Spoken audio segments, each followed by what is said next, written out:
So yeah, continuing on. Hamza Yusuf is a great scholar, and may Allah reward him. And he's studied Islam his entire life, but he's a perfect example of why the assimilation process that mosques will do when it comes to European descendant converts, irks a lot of Muslims. Like his recent statements on Syria, where he said that the Muslims in Syria should obey their leaders. Yeah, technically he's right, but at the same time, like, how much can people take? I mean, when he's never lived that experience of being in Syria and having to deal with, the Assad dictatorships. And then his comments on the African American family and the lack of fathers and stuff. And I know he tried to explain further. And again, I know there are African American Muslims who agree with Hamza Yusuf, or at least putting aside these differences, and they think it's this interview would be a good idea. But it just shows that as converts, especially European descendant converts, our experience has been totally different. And this whole process that mosques have done for so long is to basically assimilate us and make them basically one of the Muslim community, and they'll try their very best. But at the end of the day, we haven't lived the experiences of being visible Muslims. We haven't lived being a refugee. We haven't lived being under a dictatorial government. And that's not to say that we haven't gone through struggles. Oh my, we've gone through so much. I mean, what we have to deal with our family getting disowned, getting ostracized, having to learn, basically from scratch, the loss of identity, having to completely reject one's identity as, a white person, and come into a completely different fold. Whereas for African Americans and Latinos, it's more of a rite of passage, and it's more of a confirmation of one's identity.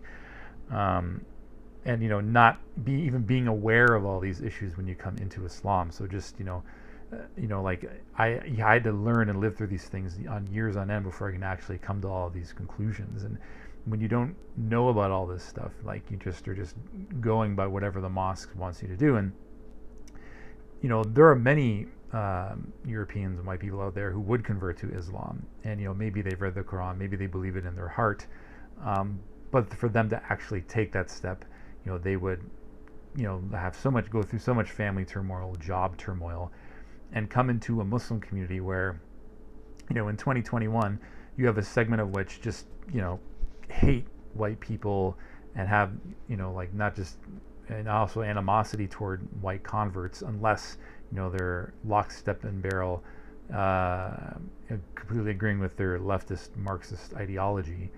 So that's one segment, and you have another segment that just hates. They have animosity towards the West, but they love white converts, and they'll defend us to the death. And if they see any Muslims insult white converts on social media, they'll give them like a tongue lashing and things like that. But I mean, and they want to help us out, so they just their solution is give them the Islamic dress, and give them all these classes and everything. And because and since there's so much money that would need to go into that, instead of giving all this funding, they'll either do that, or they'll just say, let's marry them into a Muslim family. And like I said, only a very thin slice of white people interested in Islam would actually go full out and do all this stuff. And Muslims who are on the left, I totally get where they're coming from. I mean, here's this guy who just converted to Islam. Hasn't lived your experience. He's not Palestinian. He's not Pakistani. He's not Arab. And the Muslim community is trying to make him into one, and they've never lived your experience. And who is this person LARPing as like an Arab or a Pakistani when he's never had to like flee from the IDF? He's never had to. His ancestors aren't from historic Palestine, so. Yeah, and that's kind of like, and then there's other segments who are they don't know, they're just neutral. They're friendly, and I'm generalizing here. These are the kind of people you see on social media, but the majority of Muslims, I'd say like a good chunk of them are neither like left or right on this issue. They just do what they do, and they don't have an opinion either way, and they're busy to begin with, and I think a lot of the whole Muslim community, when someone does convert, they're very, very happy, and I think it's a wonderful thing. But like when they know, I mean, that they're going to drop off, and you're probably A, never going to see them again, or B, they'll just be so marginalized that they just feel like they don't fit in. And that's true. I mean, it's not the fact that we don't fit in as Muslims. I mean, they accept us as Muslims. They want the best for us, and we want the best for them. We want success for them in this life and the next. But there's cultural barriers, language barriers, and our lived experience has been completely different.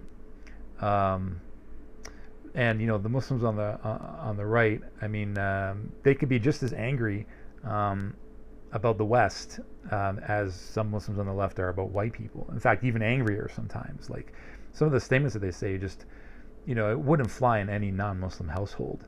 Like I've seen some scholars who are more traditional or right wing said that like all these blanket statements, like saying that Western women get pumped and dumped. Try saying that in a non-Muslim household. You get your head ripped off. They'll kick you out of the house. I mean, what kind of dawah is that? I mean, it's like they want the West to convert to Islam. They want them to become Muslim. But some of these people, it's like one step forward and 10 steps back. And us as converts, we can see that this style is just not going to work. And they'll use generalized statements and think, oh, okay, well I can say that because when I say the West, I don't mean all the people in the West. I just mean like the segment who are brainwashed by like liberal nihilism. And that's, think about when the media, the right wing media or the neoconservative media or Bush says something like, oh, we're going to weed out the terrorists or things like that. In Bush's head, he might say, okay, well, I'm talking about the terrorists. I'm not talking about everyday Muslims. But to Muslims, when they hear that, they think he's thinking all Muslims, right? So, that's why the best dawah efforts are led by people from that particular background. And this is in the Sunnah as well. I mean, we know our people the best. If I were to move to Japan, I wouldn't try giving all leading dawah efforts to Japanese people. I would help, why not? But I mean, the converts from Japan should be giving dawah to converts in Japan by and large.